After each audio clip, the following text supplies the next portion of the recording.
Hello, my name is Ashley Brandt. I'm a native of a town in rural central Pennsylvania. And I grew up in a town that's not very, very diverse and is even less tolerant of any diversity that does exist. All throughout middle school and high school, I was picked on all the time for being gay. The teasing started in 7th grade, and girls would start screaming words at me that I didn't understand at the time. They started saying dyke and lesbo, and I was 12, 13 years old, and I had no idea what these words even meant, and I didn't have any idea that I even identified with loving only women at the time. So the teasing continued all throughout high school. I was even beat up once at a party that several friends had by a group of girls, and it was a very, very traumatic experience for me. And when I started playing on sports teams in high school, girls didn't want to change in front of me. They thought I would hit on them, even girls on my own team.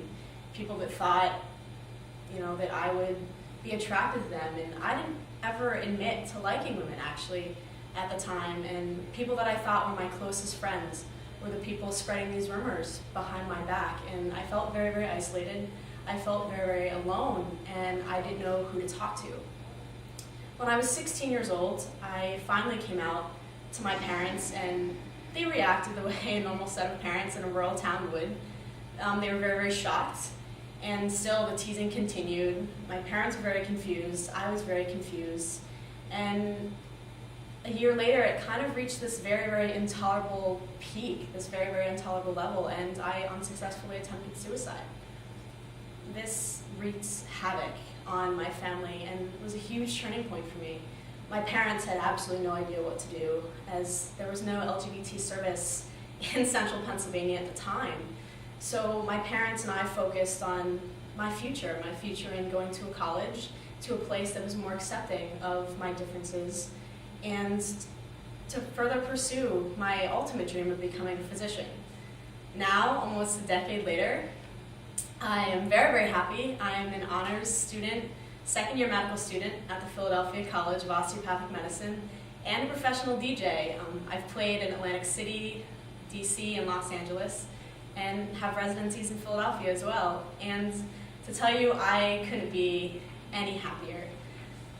Not that teasing made anything worthwhile by any means, but if there's one thing that I could say to people that have gone through what I've gone through, is that these people do not and should not control your future. Your talents are your set of talents, and you can achieve and do whatever you've planned on doing. And the thing that I would recommend to a lot of people being bullied is to be a little bit proactive.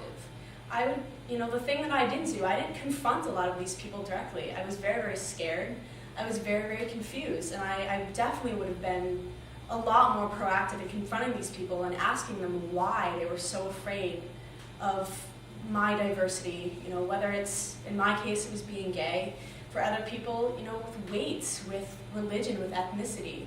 I think a huge barrier to come across in fighting this intolerance and in fighting bullying is just promoting an understanding, and it requires two sets of people, the person being bullied, confronting the bullies and asking them why, what they're doing that's so scary, that's so different.